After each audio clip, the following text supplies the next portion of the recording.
और ब्लाउज भी cricket ball का है। मेरा एक बैग भी बनाया था मैंने सीजन बॉल का। कभी इससे पहले कभी इतना प्रमोशन नहीं किया मैंने, सिवाय धड़क के। मेरे डायरेक्टर ने मुझे बोला था कि जब भी आप स्क्रीन पर आओ महिमा बनकर, ऐसे लगना चाहिए कि उजाला आया है, सूरज आई है बादलों के पीछे से। मेरे कोच मुझे कहते थे कि मेरा कवर ड्राइव विराट सर से मिलता जुलता है। दोनों कंधों को डिस्लोकेट कर लिया था मैंने प्रैक्टिस करते करते। अम्मा आती थी स्पोर्ट्स डे पर, मैं ज़मीन पे जो मिट्टी रहता था मैं वो मिट्टी अपने आप पे डालती थी और आके वो बहुत बहुत मेहनत की मैंने मम्मा, और नहीं हो रहा मुझसे। रिसेंटली आपने एक पेंडेंट पहना था जिसने बहुत अटेंशन ग्रैब किया था कि अगर कोई नहीं चाहते हैं कि गलत एंगल्स आए, वो मतलब रिस्पेक्ट करे, ऐसे ढूंढे ना, क्योंकि गाड़ी से निकल रहे तो वो ढूंढते हैं कि कुछ ना कुछ डाले, ऊप्स मोमेंट या हाँ वो ढूंढते रहते हैं और सही नहीं है ये। क्या गलत उम्मीद है कि मैं सोसाइटी को से ये मांग रही हूँ कि बस वो डिसेंसी मेंटेन करे। इतना क्या सैक्रिफाइस, 5 लाइक कम आ जाएंगे, गलत एंगल मत डालो।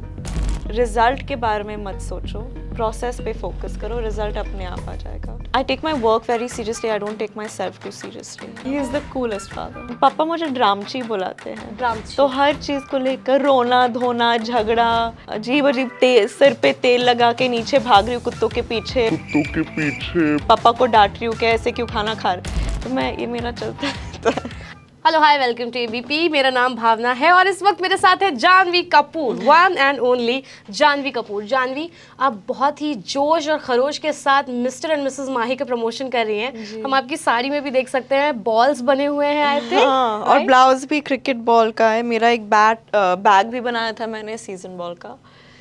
सीरियसली? हाँ, जब आप वोट देने गए थे ना, तब भी हमने देखा कि आपके दुपट्टे में भी I think song mention lyrics, था। हाँ, यस, सॉन्ग लिखे मेंशन थे था। मैंने। सो कितना एक्साइटेड है आप मिस्टर एंड मिसेस माही को लेकर? बहुत एक्साइटेड। जैसे कि आप देख सकते हैं, आई डोंट थिंक मैंने किसी भी फिल्म की प्रमोशन ऐसे की है इससे पहले। इनफैक्ट फिल्म शूटिंग तक मुझे बहुत मज़ा आता है। मैं मेरे काम को जानती हूँ, वो पूरे प्रोसेस में मैं जोश लगा के ईमानदारी से काम करती हूँ। लेकिन हर एक फिल्म के प्रमोशन के वक्त मैं डर जाती हूँ, क्योंकि मुझे ज़्यादा बात करना पसंद नहीं, ज़्यादा दिखना इतना पसंद नहीं। तो प्रमोशन में थोड़ी, मैं ये नहीं कहूँगी कि आलसी हो जाती हूँ, लेकिन सोशल एंजाइटी हिट करती है। सोशल एंजाइटी भी नहीं, बस मुझे लगता है कि खुद कोई अपना ढंडोरा कैसे पीटे अपने काम का, तो मैं बस चुप हो जाती हूँ। या कभी इससे पहले कभी इतना प्रमोशन नहीं किया मैंने, सिवाय धड़क के। और धड़क के टाइम पे भी ईशान मेरे साथ था, तो मैं उसी को बात करने देती थी, मैं चुपचाप कोने में बैठी रहती थी। लेकिन अभी आई थिंक ये फिल्म मेरे करियर के लिए, हम सब के लिए इतनी स्पेशल है, और मेरा ये मानना है कि इतनी खूबसूरत और ज़रूरी फिल्म है ये। इसका जो मैसेज है, तो मैं धूमधाम से जोश लगा के मेरे पर्सनालिटी से बाहर निकल के प्रमोट करने की कोशिश कर रही हूँ। यू नो व्हाट, अभी इस इंटरव्यू में हम आगे आपकी पर्सनालिटी के बारे में भी बात करेंगे। I have some questions, but अभी फिलहाल मिस्टर एंड मिसेस माही के बारे में बात करते हैं। मिस्टर एंड मिसेस माही भी क्रिकेट पर बेस्ड है, समवेयर वो क्रिकेट वाला फील है उसमें। एंड क्रिकेट की जब बात होती है तो बहुत सारी मूवीज़ दिमाग में आती है, स्पोर्ट्स की जब बात होती है तो बहुत सारी मूवीज़ दिमाग में आती हैं, और चक दे इंडिया कहीं ना कहीं आ जाता है सामने। तो क्या इससे भी वही उसी टाइप की एक्सपेक्टेशन है, लाइक जैसे धोनी रिलीज़ हुई या चक दे इंडिया रिलीज़ हुई? देखिए, चक दे, ये सारे फिल्म्स क्लासिक फिल्म्स हैं। लगान भी, उसमें भी क्रिकेट था। लेकिन मैं एक चीज़ कहना चाहूँगी कि हमारी फिल्म एक स्पोर्ट्स फिल्म नहीं है, एक क्रिकेट फिल्म नहीं है। इनफैक्ट अगर आप क्रिकेट को फिल्म से हटा दें तो इतना कुछ बदलता नहीं है। क्रिकेट के जगह सिंगिंग भी हो सकता था, डांस भी हो सकता था, कुछ भी हो सकता था। हमारे निर्देशक क्रिकेट के बहुत दीवाने हैं। लेकिन ये कहानी है सपनों के बारे में, रिश्तों के बारे में, पति पत्नी के बारे में। आम जिंदगी में इतनी बार होता है कि आपका एक सपना होता है, लेकिन उसको पूरा करने में जो हिम्मत लगती है, जो फैमिली का सपोर्ट लगता है, वो नहीं मिलता आपको, तो आप वो सपने के पीछे नहीं भाग पाते। तो ये उन लोगों की कहानी है, बाप बेटे की कहानी है।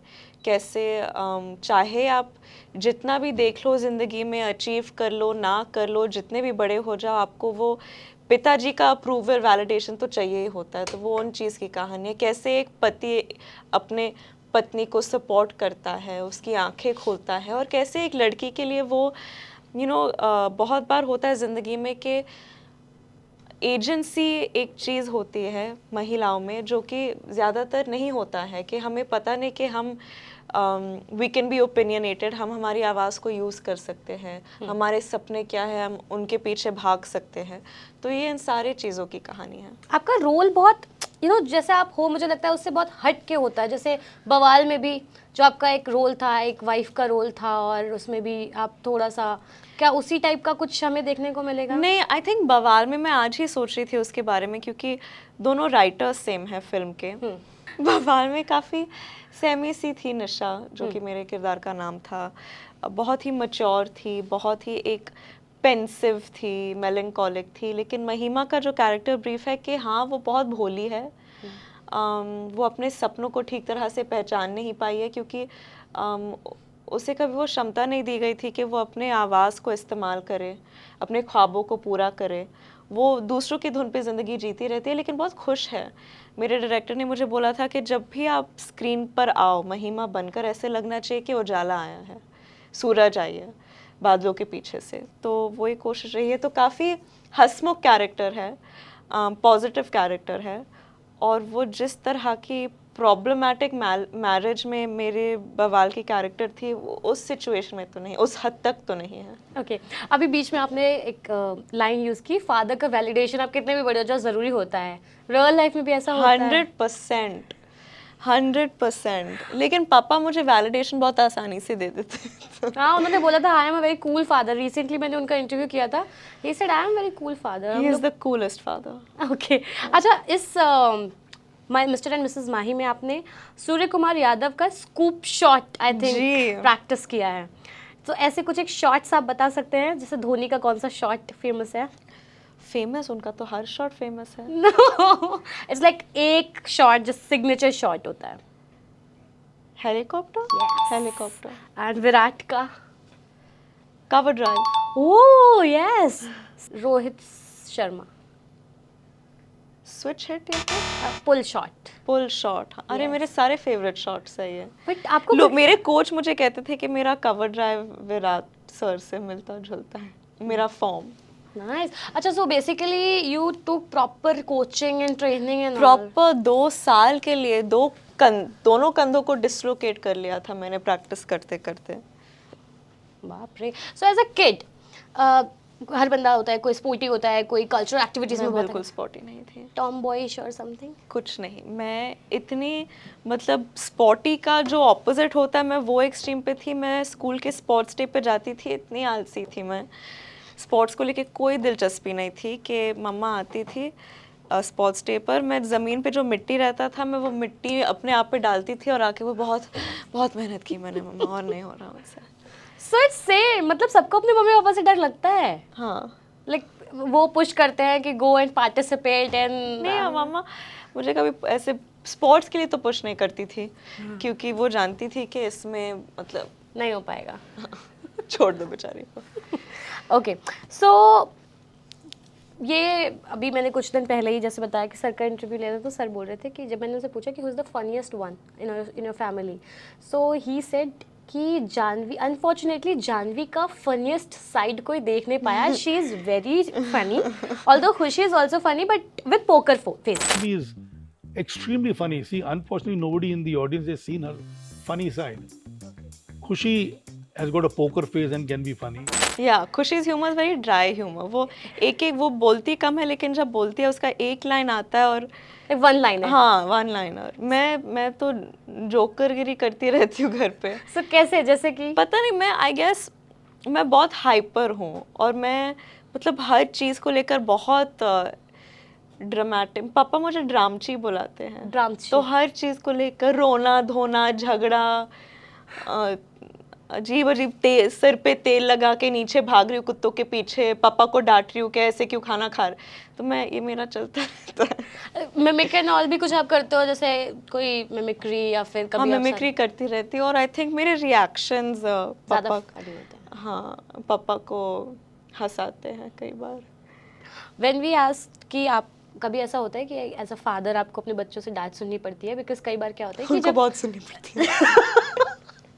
He said same. आप इतने इवेंट्स में जाते हैं ना, प्रेस इज ऑलवेज देयर, तो वहाँ पर किसी ने आपने कोई ऐसी स्टेटमेंट दे दी हो और फिर आप जब घर आए हो तो आपके बच्चों ने या फिर आपकी फैमिली ने बोला हो कि यार ये नहीं बोलना था? कई बार हुआ है, कभी कभी कैरिड अवे होकर मैं कुछ ज़्यादा बोल देता हूँ। कई बार ऐसा होता है कि जब आप मीडिया में जाते हैं, जब आप किसी भी इवेंट में जाते हो तो मीडिया होती है बहुत सारी और आपसे सवाल पूछ लिया जाता है और आप जवाब दे देते हैं, बट कई बार आपके किड्स को वो पसंद नहीं आता, जो कि हम लोगों के सबके जनरल घर में होता ही है, और फिर घर वापस आने के बाद उनकी क्लास लगाई जाती है कि आपने ऐसा क्यों कह दिया, क्योंकि आपको हाँ नहीं ये कहना बहुत हुआ है। और पापा बेचारे, उनकी नीयत बहुत अच्छी है हर चीज़ को लेकर, और वो ना नहीं बोल पाते हैं। तो जब भी कोई भी उनको इंटरव्यू के लिए पूछता है वो बोलते हैं कि अरे मैं इतने प्यार से पूछा, मैं ना कैसे बोलूँ। और फिर जब वो उनसे बातचीत करने लगते हैं वो भूल जाते हैं कि ये चीज़ रिकॉर्ड होने वाली है और फिर पूरी दुनिया देखने वाली है।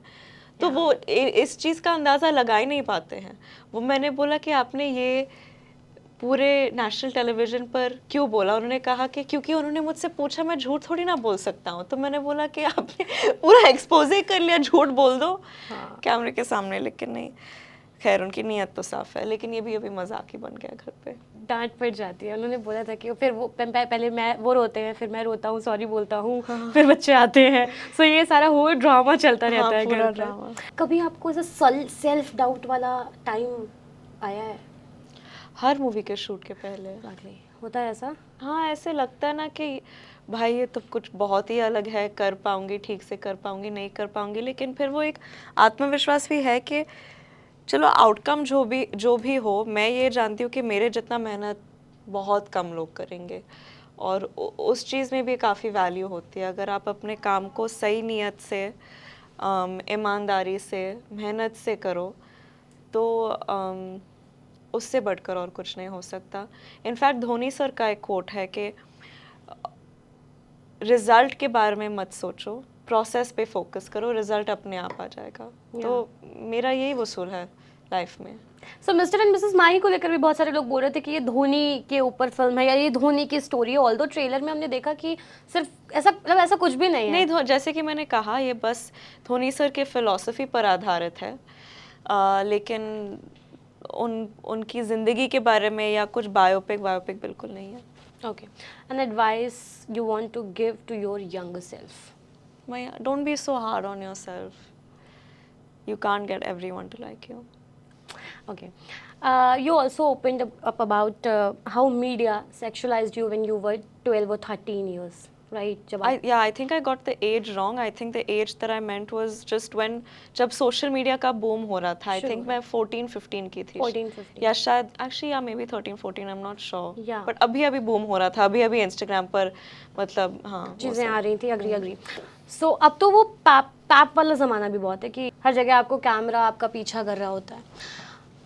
Do you really think कि ये कुछ गलत तरीके से पिक्चर्स क्लिक की जाती हैं या फिर सोशल मीडिया पर एक वर्ग जो गलत तरीके से चीज़ों को प्रमोट करता है? Of course, ये एक साइड है, लेकिन ऐसे बहुत सारे मीडिया के लोग हैं और पेपराज़ी है जो कि बहुत इज्जत से पेश आते हैं, बहुत रिस्पेक्टफुल है। लेकिन हाँ, एक साइड है जो कि देखिए उनको भी इंसेंटिव मिलता है जब वो कोई गलत एंगल का कवर फोटो डालते हैं, उस चीज़ पे और व्यूज़ आते हैं, क्योंकि शायद कहीं ना कहीं सोशल मीडिया पे लोग इन चीज़ों को ज़्यादा देखते हैं तो व्यूज़ बढ़ जाते हैं, तो फिर उनको इंसेंटिव मिलता है कि वो ऐसे और चीज़ें डालें। लेकिन मेरे हिसाब से ये बहुत गलत बात है, क्योंकि हाँ, कई लोग ये भी कहते हैं कि अच्छा अगर शर्म आती है और ऐसे एंगल्स आप नहीं दिखाना चाहते हो या नहीं चाहते हो कि लोग ले, तो फिर ऐसे कपड़े मत पहनो। भाई क्यों, मैं लड़की हूँ, मुझे जो पहनना है मैं पहनूंगी, लेकिन मैं ये एक्सपेक्ट नहीं कर सकती मर्दों से या दूसरे लोगों से कि वो एक लड़की की इज्जत रखे,